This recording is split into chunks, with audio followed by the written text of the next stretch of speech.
बात कर रहे हो? कौन? पास्टर जी है? आप कौन बोल रहे हैं? मैं ओम बात कर रहा हूँ महाराष्ट्र से। थोड़े जी पास्टर बोलिए। जी से बात करनी थी हमें। है पास्टर जी? कौन से पास से बात करनी है? संतोष संतोष पास्टर जी का नंबर है। जी जी मैं बोल रही हूँ। आपका नाम संतोष है? एक मिनट होल्ड करिए। हेलो। हाँ पास्टर जी, हाँ जी मैं संतोष बोल रही हूँ। आपका नाम संतोष है? जी हाँ हाँ जी। हाँ गणेश भाई, सुन रहे हो आप आवाज? हाँ हाँ, नमस्ते नमस्ते। हाँ नमस्ते, कौन बोल रहे हैं? हाँ, मैं जी। ओम बात कर रहा हूँ और वो मेरा दोस्त आपको है गणेश। नंबर कहाँ से मिला है? फेसबुक द्वारा मिला आपका नंबर। अच्छा अच्छा। तो जी हम जी। थोड़ी जानकारी चाहिए थी बाइबल के बारे में, हम भी पढ़ लेते हाँ थे, जी थोड़ा हाँ बहुत जी सवाल हाँ जी हाँ जी। आप मदद जी जी करेंगे? हाँ बिल्कुल बिल्कुल बताइए। जी, तो ये बाइबल तो सारे इंसानों के लिए है ना? हाँ जी हाँ जी। हाँ हाँ, तो आपने मतलब यीशु मसीह के बारे में सुना है पहले कभी? यीशु हाँ मसीह के बारे में तो हमने थोड़ा बहुत सुना है और हम बाइबल को पढ़ भी कैसे रहे। सुना है, मतलब किसी के द्वारा सुना है या फेसबुक से, कैसे सुना है आपने? हाँ, किसी के द्वारा ही सुना है। वो बताते हैं सारे दुनिया के लिए आया, उन्होंने अपनी जान गंवाई, सबके पाप को क्षमा किया बिल्कुल। उन्होंने। हाँ ऐसा तो हाँ ऐसी जी तो हाँ है जी। बात, सुनते हैं हम। तो आप महाराष्ट्र में रहते हैं? नहीं, मैं तो मैं आसाम से हूँ। महाराष्ट्र में रहता हूँ। अच्छा, और ये दूसरे भाई कहाँ पर रहते हैं? मैं आसाम से हूँ। गणेश भाई आसाम आसाम से से हैं। है और मैं महाराष्ट्र से। आपका नाम क्या है महाराष्ट्र से जो बोल रहे हैं? मेरा नाम ओम है। ओम है, अच्छा हाँ ठीक है। हाँ जी बोलिए आप। हाँ, तो मैं कह रहा हूँ ये हिंदू लोग का जो किताब है इसके साथ क्या बाइबल का मिलाव है? बिल्कुल भी नहीं है। अच्छा, नहीं हिंदू लोग का जो क्योंकि हम। जो हाँ जो गीता भागवत ये है। हाँ जी।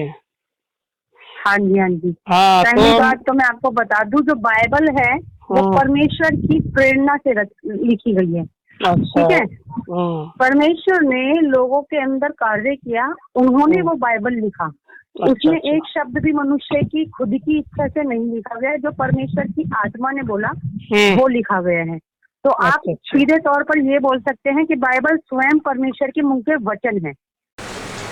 सुन लिया आप लोगों ने। ये पास्टर हैं महिला संतोष जिनका नाम है, और हमारे हरिओम जी और गणेश जी दोनों ने इनसे पूछा है कि हिंदुओं की पुस्तकों के साथ कुछ मेल है बाइबल का। तो बोला बिल्कुल नहीं, गीता महाभारत से कोई मेल नहीं है। असल में गीता महाभारत में, वेद आदि ग्रंथों में, हमारी वैदिक संस्कृति के ग्रंथों में मानवता की बातें हैं, किस्सा कहानी से परे हैं। और बाइबल में मानवता की बातें नहीं हैं, किस्सा कहानी है। और ये साफ कह रही हैं कि बाइबल किसी का नहीं है, परमात्मा के मुख से बोला हुआ है। परमात्मा के मुख से बोला हुआ ये वाणी है और लोगों ने लिखा है। अब परमात्मा के मुख से बोले तो परमात्मा शरीरधारी के बिना मुख से बोला जाना क्यों और कैसा संभव होगा? अब आहिस्ता आहिस्ता इनके बातों पर और सुनते जाएं। वचन है ना? उसमें कुछ भी झूठ नहीं है। नहीं, हम जैसे हिंदुओं का कुछ इमेज वगैरह, फोटो वगैरह देखते हैं, उसमें मतलब वो क्या है, उसमें एक बंदर का माथा है, घोड़े का है, ऐसा मतलब बहुत चित्र है। हाँ जी हाँ जी। तो ये क्या बाइबल के साथ मिला हुआ है? ये बाइबल में ऐसी कुछ वो बातें हैं क्या? नहीं जी, परमेश्वर का वचन जो है बाइबल, वो ये बताती है कोई भी मूर्ति पूजा, कोई भी पिक्चर को जो हम देखते हैं, अगर उसको पूजते हैं हम, तो वो पाप होता है। हाँ यहाँ जी। तक कि परमेश्वर ने अपने लिए भी मना किया है कि तुम मेरे लिए भी कोई इमेज, जैसे हम बोलते हैं ना कि जैसे कि कभी कभी हम देखते हैं चर्चों में फोटो लगी होती है ना? हाँ बराबर है ना? और जो यीशु मसीह का क्रॉस होता है उसके ऊपर जो एक वो बनी हुई होती है, यीशु मसीह बनाए हुए होते हैं, हाथों में वो कीले छुदी हुई है ना, ये इन सब चीजों के लिए भी परमेश्वर ने मना किया है। मना उसने क्या है? वचन में कहा है, जब आप, हाँ जी, बाइबल जब आप पढ़ेंगे ना तो प्रकाशित वाक्य बिल्कुल जो लास्ट की पुस्तक है ना, उसमें लिखा हुआ है कि तुम ना तो आकाश में जाकर वहां की कोई कल्पना करना कि भाई परमेश्वर को मैंने देखा ऐसा है, या फिर पाताल में जाओगे, आकाश में जाओगे, कहीं पर भी जाओगे और तुम ये इमेजिन मत करना कि परमेश्वर कैसा दिखता है, क्योंकि उसको किसी ने भी देखा नहीं है। जी। है ना। है हाँ। तो किसी भी चीज को हम सोचें कि ये परमेश्वर है, नहीं है। परमेश्वर सिर्फ आत्मा है। जी जी जी। मतलब हम हाँ। देख नहीं सकते परमेश्वर को। बिल्कुल नहीं देख सकते, क्योंकि देखिए मैं बता दूं आपको कि आप और मैं संसार में रह रहे हैं, ठीक है। हम्म हमसे जाने अनजाने पाप हो जाते हैं, हम्म सही है। हम्म झूठ बोल देते हैं, या अगर मैंने ये अब जैसे कि मैं छोटा सा उदाहरण दूंगी, अगर कोई मुझे कोई बाहर बुलाने आया, आवाज लगाया मेरे नाम का, और मेरा शरीर मेरे को अलाउड नहीं कर रहा है उठने के लिए थकान के कारण, तो मैंने बोल दिया अपने घर वालों से, बोल दो कि नहीं है, संतोष घर पर नहीं है, तो मैंने क्या किया, ये पाप किया। जबकि मेरी और मेरे परिवार की नजर में बहुत छोटी सी बात रही वो, है ना। जी। और शायद मेरे को और हमको आपको ये लगेगा कि पाप नहीं है, लेकिन ये भी पाप है ना। हम रोज के जीवन में जानते हुए भी और अनजाने में भी बहुत पाप कर देते हैं। परमेश्वर पाप से घृणा करता है, ठीक है। तो पाप का परमेश्वर से कोई संबंध नहीं है। तो इसलिए वचन में लिखा हुआ है परमेश्वर आत्मा है। पुराने नियम में, नए नियम, दो नियम है बाइबल के, आपको पता है? जी पता है, पता है। हाँ जी, बाइबल के दो नियम है। पुराने नियम में आप देखेंगे तो परमेश्वर वहाँ पर जलन रखने वाला परमेश्वर है, जो वहाँ पर उसकी बताई गई है। वहाँ इन्हीं की जुबान से सुन लिया आप लोगों ने कि परमेश्वर ईर्ष्या रखने वाला है। परमेश्वर जो पुराना नियम है उसमें परमेश्वर ईर्ष्यालु है। पर वो दिखाता है कि वो जलन रखता है, तो पाप से वो घृणा करता है। तो पाप को वो देख भी नहीं सकता, उसको सह भी नहीं सकता। लेकिन नए नियम में हम देखते हैं उसका उलट है। परमेश्वर ने पापियों के बीच में अपने जीवन को बिताया, है ना। यीशु मसीह लोगों के बीच में प्रचार करता हुआ घूमा, लोगों को चंगा करता हुआ घूमा, तो एकदम उलट हो गया, है ना। इन्हीं की जुबानी से सुन लिया आप लोगों ने कि जलन वाला परमेश्वर है।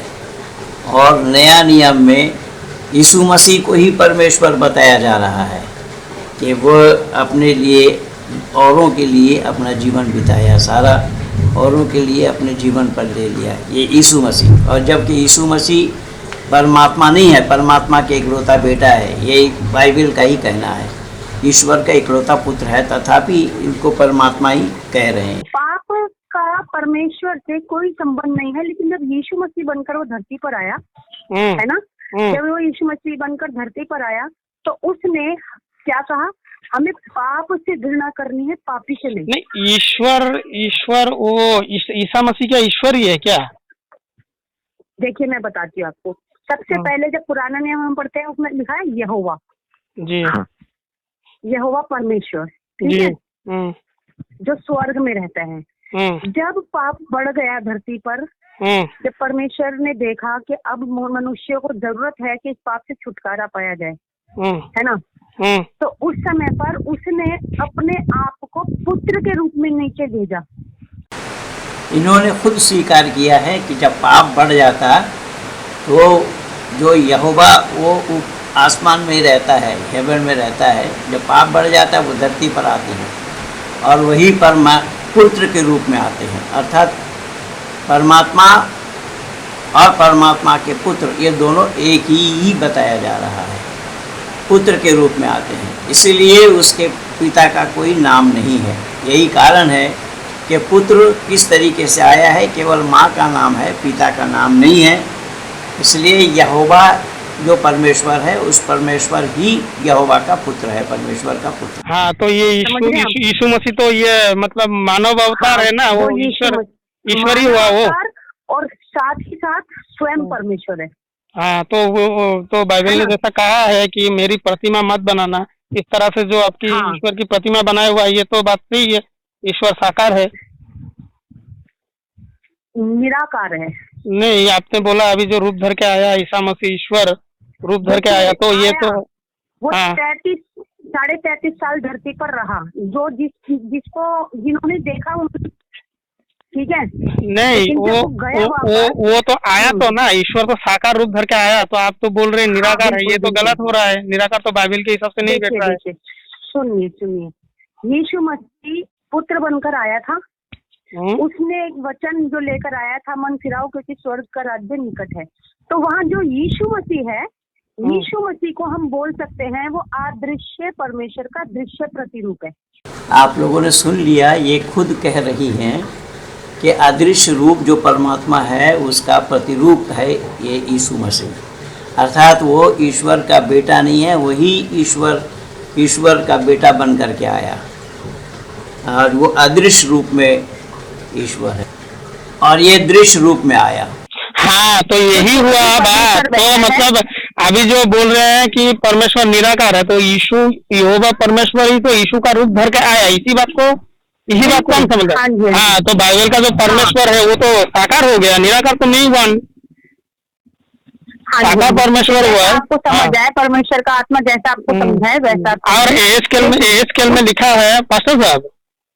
हाँ जी, हाँ जी। वो सुनाइए पढ़ के जरा वो पक्षी के बारे में, ये जो हिंदू लोग का हनुमान वो क्या है उसके साथ मिला हुआ है। एस्केल का 9वां अध्याय 10वां वचन, आप सुन रहे हो? आप निकल लीजिए बाइबल। जी जी, बोलिए बोलिए।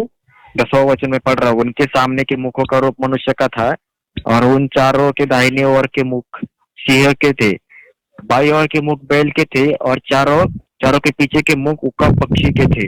तो मतलब कैसा मतलब पक्षी है या जानवर है? ये तो हिंदू लोग का जो फोटो है उसके साथ तो मिला हुआ है ये। हाँ हाँ, तो अब ये देखिए यहाँ पर स्वर्गदूतों की और उन कार्यों की बात हो रही है जो परमेश्वर करवा रहा है सृष्टि में। समझ रहे हैं आप?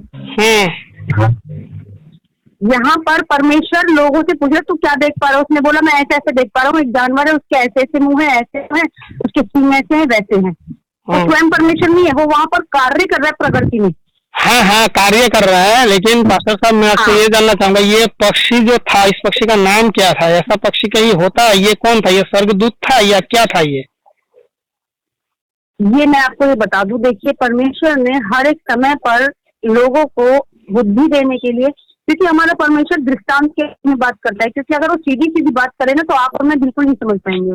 वही तो मैं इसीलिए मैं आपसे पूछ रहा हूँ, वो पक्षी था या ऐसा जो रूप बताया गया है, जैसा रूप बाइबल में वर्णन किया गया है, ये हिंदू लोग का भी ऐसा ही मिला हुआ है। तो अगर हम देखेंगे तो पक्षी था, वो क्या था? वो देखिए आप पुराने नियम पे अगर ज्यादा आप ध्यान देंगे ना तो आप परमेश्वर का जो सामर्थ्य है ना उसको नहीं समझ पाएंगे आप, क्योंकि परमेश्वर दयालु परमेश्वर होकर हुआ। अभी आपने बताया परमेश्वर, वो नया नियम में कैसा लिखा है? नया नियम के साथ पुराना नियम मिल नहीं रहा है, अभी फिर आप नया नियम में जा रहे हैं। एक ही है। हाँ, तो परमेश्वर तो एक ही है, तो उनसे तो कोई गलती हो ही नहीं सकती। पहले तो आपने बताया, सुनिए पास्टर साहब, पहले तो आपने बताया ईश्वर का कोई प्रतिस्वरूप नहीं होता, बाद में आप बता रहे हैं कि ये ईसा मसीह जो है ये ईश्वर। पढ़िए, देखिए सुनिए आप ऐसे थोड़ा बहुत नहीं, हम आपसे जानना चाह रहे हैं, ऐसा बात बिल्कुल भी नहीं है। बिल्कुल, मैं आपको बताना ही चाह रही हूँ, मैं आपको ये बताना चाह रही हूँ कि परमेश्वर त्रिएक परमेश्वर है, तो उसने 3 रूप हमें दिखाए हैं, लेकिन वो एक परमेश्वर है। हाँ तो मानता हूँ, तो वो साकार हुआ ना, तो रूप तो निराकार तो रूप लेके आया ना जी। निराकार तो यीशु का रूप लेके आया, अभी निराकार रूप कैसे ले सकता है? लेकिन आप जैसे आप मंदिरों में मूर्तियों को देखते हैं और आप पहचान जाते हैं। नहीं, हम हिंदू नहीं, वो हम मानते नहीं है उसको पास्टर जी, हम मानते नहीं है, बिल्कुल मानते नहीं है। हम सच्चाई की तलाश में है, हम मानते नहीं है, सच्चाई की तलाश में है, हम मानते नहीं है। देखिए मैं आपको एक उदाहरण दे रही हूँ कि आप जैसे देखकर पहचान जाते हैं कि ये है, ऐसे परमेश्वर ने साफ मना किया है कि आप मेरे नाम का, मेरे मतलब कि एक खाली क्रूस आप लगा सकते हो एक उदाहरण के तौर पे कि मेरा यीशु मसीह से मरा और आज जिंदा है, इसलिए खाली है। यीशु मसीह ने यहाँ तक कि वो जो क्रूस पर यीशु मसीह की जो प्रतिमा लगी होती है ना, उसको भी लगाने के लिए मना है। हाँ, तो बाइबल तो बता ही रहा है, बाइबल तो बता ही रहे हैं, जो यहोवा परमेश्वर ये निराकार है, ये साकार यीशु का रूप धर के आया, तो ये गलत कैसे हुआ है? तो सही हो रही है, गलत कैसे हो रही है? अब आप मुझे ये बताइए सीधा आप मुझसे क्या पूछना चाहते हैं? ना वही जानना चाहता था। होगा बाइबल तो नहीं, और ज्यादा कुछ मैं जानना नहीं चाहता आपसे। नहीं, मैं बता रही हूँ आपको ब्रदर, बाइबल इतना गुणों से भरी पड़ी है, इतने भेदों से भरी पड़ी है कि जितना मुझे पढ़े, जितना उसको हम खंगालेंगे ना वो निकलता रहेगा कुछ। इसीलिए तो कुछ और बताइए। इसीलिए तो पुराना नियम के साथ तो नया नियम मिलता नहीं है। अभी आपने बोला कि ईश्वर निराकार है, फिर वो साकार बैठ गया। नहीं है कि ये नहीं बोल सकते हम कि नया नियम और पुराना नियम मिलता नहीं, क्योंकि आपने ही बोला था कि पुराना नियम नया नियम में जैसा बताया गया है ऐसा गलत है। मैं गलत नहीं रह रहा हूँ, आप बोल रहे हैं। देखिए, हम किसी नए विश्वासी को बाइबल देते हैं ना, तो हम उसे नहीं बोलते हैं कि आप नया नियम पढ़ना शुरू करना, तो उससे पुराना नियम क्यों नहीं पढ़ना शुरू से, क्योंकि आप वहाँ कंफ्यूज हो जाओगे। ठीक है, हम नया नियम इसलिए बताते हैं उन्हें पढ़ने के लिए ताकि वो यीशु मसीह की वही तो आप जैसा बोल रहे हैं हिंदू लोग का। जब वो नया नियम पढ़ते हैं, सुनिए, जब वो नया नियम पढ़ते हैं और नए नियम में वचन आता है कि परमेश्वर का वचन जो है वो व्यवस्था को नाश करने नहीं परंतु उसको पूरा करने आया है। नया नियम ये है, यीशु मसीह व्यवस्था को नाश करने नहीं आया, वो उसे पूरा करने आया है। और लोग ये बोलेंगे कि लोग ये नहीं बोलते कि व्यवस्था क्या है, फिर हम बोलते हैं पुराना नियम पढ़ो, तो उनमें ये होता है कि हाँ वहाँ बात हुई है इसलिए। लेकिन जब वो पुराना नियम शुरू करते हैं शुरू से, तो उन्हें समझ नहीं आता कुछ भी। मैं बता रहा हूँ, पूछ रहा हूँ कि नए नियम की जरूरत पड़ी ईश्वर को, तो मतलब अज्ञानी है ईश्वर, उसका ज्ञान पूरा नहीं है ना। मतलब ईश्वर का ज्ञान अगर परिपूर्ण है तो मतलब एक ही में रहना चाहिए था, दोनों देने के लिए क्या जरूरत होता। पहले जब परमेश्वर, सुनिए, यीशु मसीह से पहले जब परमेश्वर बात करता था लोगों से तो आकाश से वाणियां होती थी। थोड़ी देर पहले आप लोगों ने सुना है जो ईश्वर है, जो परमेश्वर है वही यीशु मसीह है, और फिर ये कह रही हैं कि यीशु मसीह से परमेश्वर बात करते थे। अब ये दोनों चीज़ अलग अलग हो गई, तो परमेश्वर कौन है, यीशु मसीह कौन है, इनको यही कॉन्सेप्ट नहीं है बाइबल में। और बाइबल में तमाम उल्टी सीधी बातें किस्सा कहानी के रूप में इसी तरीके से भरा हुआ है। देखिए, ये हमारे बच्चों को संतुष्ट नहीं कर पा रहे हैं, पास्टर है। लोगों तक वाणियां आती थी, परमेश्वर का मुंह है। हाँ, तो ये तो परमेश्वर का अगर मुंह है तो वो परमेश्वर निराकार कैसे हुआ, साकार हुआ ना। अब ये बात सुनिए, अब बात सुनिए मेरी, आकाश से वाणी हो रही है, ठीक है। परमेश्वर के वचन में लिखा हुआ है, जब पहला बाइबल का जब सबसे पहला वचन आप पढ़ेंगे, पृथ्वी बेडोल थी, बेडोल का परमेश्वर का आत्मा मंडराता था। हाँ, तो मंडराता था, ये मंडराता था। बेडोल का मतलब क्या है, मंडराता था तो देखा किसने था ये। अब आप परमेश्वर के वचन को ना गलत तरीके से खींच रहे हैं। नहीं, ये सच देखिए, जो सच्चाई ढूंढ। ईश्वर का आत्मा ही अगर मंडराने लगे तो सृष्टि की उत्पत्ति क्या करते होंगे। और ईश्वर के आत्मा को मंडराते हुए देखा किसने, जिसने लिखा है। ये सब किस्सा कहानी है। इसी तरीके से फिर कुछ भी बनाने से पहले धरती जलाशय था, वो पानी आया कहाँ से। जब धरती में कुछ था ही नहीं तो पानी कहाँ से आया। पानी पहले है या परमेश्वर पहले है। पानी पर परमेश्वर है या ईश्वर पर पानी है, इसका जवाब इन लोगों के पास नहीं है। वो हर तरफ से तर्क करेगा, लेकिन हाँ बिल्कुल बिल्कुल, लेकिन हर तरफ से तर्क करेगा। हम हिंदुओं से भी तर्क करते हैं, आप लोगों से भी हम तर्क पूर्वक जानना चाहते हैं। हम देखिए, जब आप परमेश्वर से परमेश्वर की हेल्प मांगेंगे ना कि परमेश्वर अपनी आत्मा के द्वारा मुझे समझाए, तो वो जो आत्मा आपको समझाएगा ना, अभी आप मुझे शायद गलत समझ रहे हो कि मुझे पता नहीं है। ना, नहीं, मैं आपको सच्चाई बता रही हूँ। ऐसा तो है ही। आप किसी तीसरे से पूछ लेंगे तो वो कुछ और बताएगा, क्योंकि परमेश्वर का आत्मा हर एक से अलग अलग तरीके से बात करता है। नहीं, वही तो हम बोल रहे हैं। आपने जो बोला, जो पृथ्वी बेडोल पड़ी थी, बेडोल का अर्थ क्या होता है। बेडोल पड़ी थी और उसमें परमेश्वर का आत्मा मंडराता था। नहीं, बेडोल का अर्थ क्या होता है, बिना बेडोल का अर्थ क्या है, क्या समझे हम। उसका कोई आकार नहीं था, कोई आकार नहीं था। पृथ्वी का आकार कुछ भी नहीं था, कुछ नहीं था, अंधेरा था। अच्छा, तो उन्होंने अंधेरा था, है ना, ने बोला। हाँ, वही पे रुकिए आप। बेडोल थी और उसकी आत्मा जल के ऊपर मंडरा रहा था, यही ना। मंडरा था। ये जो लिखा, ये किसी ने देखा। अगर परमेश्वर का आत्मा जल के ऊपर मंडलाते रहे, उसकी आत्मा विचलन होते रहे, तो वो पृथ्वी का बनाने वाला कैसे हो सकता है। ये बात आप बोलिए मुझे। अब ये तो आप रॉन्ग ले जा रहे हैं ना बात को। नहीं, जब नहीं, सुनिए, मैं एग्री करती हूँ, लेकिन अगर आप परमेश्वर के व्यक्तित्व पर उंगली उठा रहे हैं तो सही डायरेक्शन में नहीं है। नहीं, हम बोले ना, हम तो तर्क करेंगे उसके ऊपर। अगर सच्चाई है तो हम स्वीकार भी करेंगे, हम तर्क करेंगे। अगर आप तर्क पूर्वक हमें जवाब दे, अगर आप बोले जो बाइबल तर्क करना सिखाता है, यार बाइबल के ऊपर आप तर्क कर सकते हो, तो हम बात करेंगे। अगर आप बोलेंगे जो इसके ऊपर तर्क नहीं करना है, तो हम बात करेंगे नहीं, हमें हो गया। अगर आप बोलेंगे पहले तो तर्क आप कर सकते हो आप। वचन आओ। में लिखा हुआ है, देखिए परमेश्वर का वचन इब्रानियों की पुस्तक 11 अध्याय 6 पद में लिखा हुआ है, परमेश्वर है और अपने खोजने वालों को उत्तर देता है, और ये खोजने वालों को ये विश्वास होना चाहिए कि वो उत्तर देता है। ठीक है, हाँ तो अगर वही सबसे वही पहली तो हम बात, एक पूछ रहे हैं विश्वासी का आपसे। विश्वास ये ही नहीं है कि परमेश्वर है। नहीं या नहीं उसका पास्टर व्यक्तित्व है। जी, आप हमारी बात को समझ नहीं रहे हैं।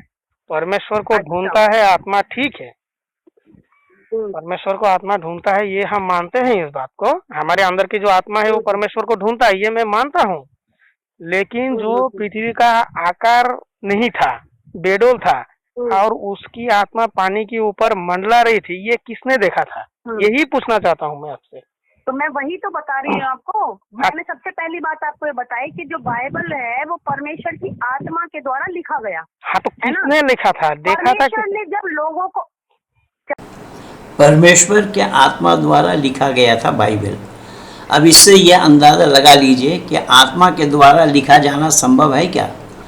आत्मा को जब तक शरीर का सहारा न मिले, आत्मा को जब तक शरीर का सहयोग न मिले, लिखने के लिए हाथ चाहिए, बोलने के लिए मुंह चाहिए, ज़ुबान चाहिए और कागज़ कलम चाहिए, तो परमात्मा को वहाँ कलम कहाँ मिल गया था और कहाँ मिल गया था कागज़ जो परमेश्वर ने लिखा, आत्मा से लिखा, आत्मा से लिख दिया बाइबल।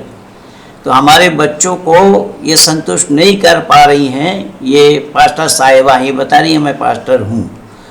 अब संतोष नाम है इनका।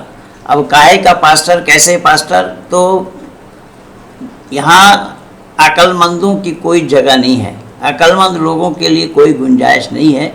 ये भले ही अपने को अक्लमंद कहें, लेकिन विचारपूर्वक, बुद्धिपूर्वक कोई बात बाइबल का नहीं है और ना बुद्धिपूर्वक कोई काम बाइबल का है। आप लोगों ने देख लिया है बाइबल की बेतुकी बातें। हमारे सिखाए हुए बच्चों को ही ये जवाब दे करके संतुष्ट नहीं कर पा रहे हैं। बड़े बड़े पादरी, न मालूम कितने आए, कितनी पादरियों से वार्ता हुई, और ये दोनों बच्चे लगे हुए हैं, हरिओम जी पूना से और गणेश जी आसाम से। इस तरीके से बहुत सारे बाइबल के मानने वालों को निरुत्तर किया है, पास्टरों को, और ये ऊपर से चिल्पो कर रहे हैं। एक बम्बई के हैं, वो चिल्पो कर रहे हैं, सामने आने की हिम्मत नहीं है। मैं बोल, खुली चुनौती है, खुला दरबार है, आओ सामने आकर के डिबेट करो, दूध का दूध और पानी का पानी हो जाए, पर सामने आने की हिम्मत की